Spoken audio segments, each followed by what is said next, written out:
بسم اللہ الرحمن الرحیم نحمدہ ونصلی علی رسولہ الکریم اما بعد۔ رمضان المبارک کا مقدس اور بابرکت مہینہ اللہ تعالیٰ نے ہمیں ایک بار پھر عطا فرمایا ہے۔ خوش نصیب ہے اور سعادت مند ہے وہ شخص جو اس مہینے سے فائدہ اٹھا لے اور اس کی برکتیں اور سعادتیں یہ مہینہ گزرنے سے پہلے سمیٹ لے۔ نہ جانے کس کو اگلا رمضان نصیب ہوتا ہے، کس کو نہیں، اس لیے یہ موقع اللہ نے نصیب کیا ہے تو اس سے خوب فائدہ اٹھانا چاہیے۔ ہمارا ارادہ انشاءاللہ کہ ہم آپ سب جانتے ہیں، حدیث شریف میں آتا ہے کہ اس رمضان کا پہلا عشرہ رحمت ہے، دوسرا عشرہ مغفرت ہے اور تیسرا عشرہ جہنم سے نجات کا ہے۔ اب ظاہر ہے کہ اگر ہمیں رحمت چاہیے، مغفرت چاہیے، جہنم سے نجات چاہیے تو ہمیں وہ اسباب اختیار کرنے ہوں گے جن اسباب سے اللہ کی رحمت متوجہ ہوتی ہے۔ وہ کون سے کام ہیں جن کے بارے میں قرآن حدیث میں آتا ہے کہ اگر یہ کام کرو گے تو اللہ تم پہ رحمت فرمائے گا۔ وہ کون سے کام ہیں جن کے بارے میں قرآن حدیث میں آتا ہے کہ اگر یہ عمل کرو گے تو اللہ تمہاری مغفرت فرما دیں گے۔ اور وہ کون سے اعمال ہیں جو انسان کو جہنم سے خلاصی اور نجات عطا کرتے ہیں۔ تو یہ جو ہمارا سلسلہ ہے انشاءاللہ اس میں ہم روزانہ عشرہ رحمت میں رحمت کے اسباب اور عشرہ مغفرت میں مغفرت کے اسباب اور عشرہ نجات میں نجات کے جو اسباب ہیں قرآن حدیث میں اس پر انشاءاللہ گفتگو کریں گے۔ چونکہ پہلا عشرہ رحمت کا ہے تو سب سے پہلے ہمیں رحمت سمجھنی چاہیے کہ رحمت ہوتی کیا ہے اور اللہ کی رحمت کہاں کہاں تک پہنچتی ہے اور اس کا فائدہ انسان کو کیا ہوتا ہے کہ اگر اللہ مجھ پہ رحمت فرما دیں گے تو کیا ہو جائے گا۔ دیکھیں قرآن کریم میں آتا ہے وَرَحْمَتِي وَسِعَتْ كُلَّ شَيْءٍ، اللہ کی رحمت ہر چیز کو اپنے اندر سموئے ہوا ہے۔ دنیا کی ہر چیز میں ہمیں اللہ تعالیٰ کی رحمت کی جھلک نظر آتی ہے، لیکن ظاہر ہے کچھ لوگ ایسے ہیں جن پر اللہ تعالیٰ کا خصوصی فضل ہوتا ہے، خصوصی رحمت ہوتی ہے۔ ہم جب پڑھتے ہیں بسم اللہ الرحمن الرحیم تو رحمان اور رحیم میں اسی طرح فرق کیا جاتا ہے کہ کچھ لوگ ہیں جن پر عمومی رحمت ہے اور کچھ لوگ ہیں جن پر خصوصی رحمت ہے۔ تو اب ایک تو ہمیں یہ کوشش کرنی ہے کہ ہم خصوصی رحمت کے مستحق بن سکیں۔ اور رحمت کا فائدہ کیا ہوگا؟ حدیث شریف میں آتا ہے حضور علیہ الصلاۃ والسلام نے ارشاد فرمایا لن يدخل احد منکم الجنت بعملہ او کما قال، کہ تم میں سے کوئی شخص اپنے عمل سے جنت میں نہیں جا سکتا۔ صحابہ نے پوچھا ولا انت یا رسول اللہ، کہ آپ بھی جنت میں اللہ کی رحمت کے بغیر نہیں جا سکتے؟ حضور نے فرمایا ولا انا حتی یتغمدنی اللہ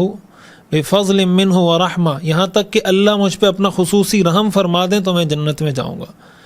اس کا مطلب یہ ہوا کہ ہم جتنے بھی اعمال کر لیں، جب حضور علیہ الصلاۃ والسلام اپنے بارے میں یہ ارشاد فرما رہے ہیں کہ میں اس وقت جنت میں جا سکتا ہوں جب اللہ کی خصوصی رحمت میرے ساتھ شامل حال ہو، تو پھر ہمارا اور آپ کا کیا بنے گا؟ اگر ہم وہ کام نہیں کرتے یا اللہ کی رحمت کو اپنی طرف متوجہ نہیں کرتے اور ہم یہ سوچ کے بیٹھ رہے ہیں کہ ہم شاید نماز پڑھ رہے ہیں، روزہ رکھ رہے ہیں، تلاوت کر رہے ہیں، عبادات کر رہے ہیں اور اس سے ہم جنت میں داخل ہو جائیں گے اگرچہ اللہ کی خصوصی رحمت ہمارے ساتھ نہ ہو، تو ظاہر ہی ہماری بڑی غلط فہمی ہے۔ تو ایک بڑا فائدہ تو یہ حاصل ہوگا کہ اگر اللہ کی رحمت ہمیں مل جاتی ہے تو انشاءاللہ اللہ کے فضل و کرم سے ہم جنت میں داخل ہو جائیں گے۔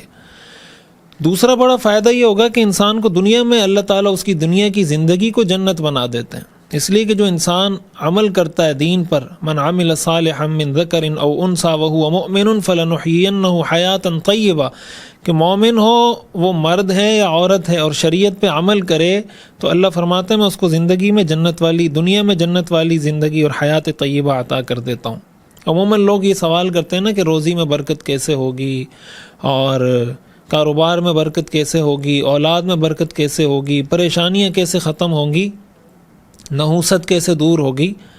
تو ان سب کا جو واحد حل ہے وہ یہ ہے کہ اللہ کی رحمت کو ہم اپنی طرف متوجہ کر لیں۔ یا آپ سب جانتے ہیں کہ اللہ تعالیٰ نے اپنے بندوں کے ساتھ رحمت کے کچھ فرشتے مقرر کیے ہوتے ہیں جو بندے کی حفاظت کر رہے ہوتے ہیں، اور حدیث میں آتا ہے کہ جب آدمی جھوٹ بولتا ہے تو اس سے دور چلے جاتے ہیں، کہیں گھر میں ناپاکی ہو تو وہاں سے دور چلے جاتے ہیں، کسی گھر میں کتا ہو تو وہاں سے دور چلے جاتے ہیں، کسی گھر میں تصویر ہو تو وہاں سے دور چلے جاتے ہیں۔ اس کا مطلب یہ کہ جب اللہ کی رحمت کے فرشتے دور جاتے ہیں پھر انسان پر تکلیفیں آتی ہیں، مصیبتیں آتی ہیں، پریشانیاں آتی ہیں۔ دنیا میں مشکلات اور پریشانیوں سے بچنے کے لیے بھی یہ ضروری ہے کہ ہم اللہ کی رحمت کو اپنے قریب رکھیں۔ ایک لفظ استعمال ہوتا ہے لعنت کا، قرآن میں جو آتا ہے نا کہ جھوٹوں پر اللہ کی لعنت یا کافروں پر اللہ کی لعنت، تو لعنت کا جو ترجمہ ہے وہ یہ ہے اللہ کی رحمت سے دور ہو جانا۔ تو اللہ تعالیٰ نے جو یہ فرمایا کہ جھوٹوں پر اللہ کی لعنت، اس کا مطلب یہ اللہ کی رحمت سے دور ہیں۔ اب آپ اندازہ لگا لیں کہ لعنت ہمارے ہاں کتنا سخت لفظ سمجھا جاتا ہے۔ اس کا اصل جو مفہوم اور ترجمہ ہے وہ یہ ہے کہ تم اللہ کی رحمت سے دور ہو جاؤ۔ اس سے پتہ چلتا ہے کہ جب انسان اللہ کی رحمت سے دور ہو جائے تو پھر اس کی دنیا مشکلات کی آماجگاہ بن جاتی ہے، اس کا گھر مشکلات کی آماجگاہ بن جاتی ہے، پھر قدم قدم پہ اس کو مشکلات ہوتی ہیں۔ تو یہ جو ہم سنتے ہیں نا کہ یہ عاشر رحمت ہے، اس میں اللہ تعالیٰ خصوصی رحمت فرماتے ہیں اپنے بندوں پر، اور اس میں اللہ تعالیٰ کی خصوصی رحمت بندوں کی طرف متوجہ ہوتی ہے، تو اس کو اتنا ہلکا نہیں لینا چاہیے۔ ہمیں یہ پتہ ہونا چاہیے کہ ہماری دنیا اور آخرت کی کامیابی، دنیا اور آخرت کی پریشانیوں سے بچنے کا جو اصل مسئلہ ہے یا اصل پوائنٹ ہے وہ اس پر موقوف ہے، اس پر ڈیپینڈ کرتا ہے کہ ہم اپنی اللہ کی رحمت کو اپنی طرف متوجہ کر پائے ہیں یا نہیں، کیا ہم اللہ کی رحمت کے مستحق بن پائے ہیں یا نہیں۔ اگر ہم اپنے آپ کو اللہ کی رحمت کا مستحق بنا دیتے ہیں تو آپ یقین جانیے قرآن اور حدیث اس پر شاہد ہیں کہ انشاءاللہ آپ کی دنیا کی زندگی بھی اچھی ہو جائے گی اور آخرت کی زندگی بھی اچھی ہو جائے گی۔ آئندہ انشاءاللہ جو ایپیسوڈ جو آپ کے سامنے آئیں گے اس میں ہم ایک ایک کر کے اسباب رحمت پر گفتگو کریں گے، پہلا سبب کیا ہے، دوسرا کیا ہے، تیسرا کیا ہے، تاکہ ہم ان سب پر عمل کر کے اس عشر رحمت کی خوب خوب رحمتیں سمیٹ سکیں۔ اللہ تعالیٰ عمل کی توفیق عطا فرمائے۔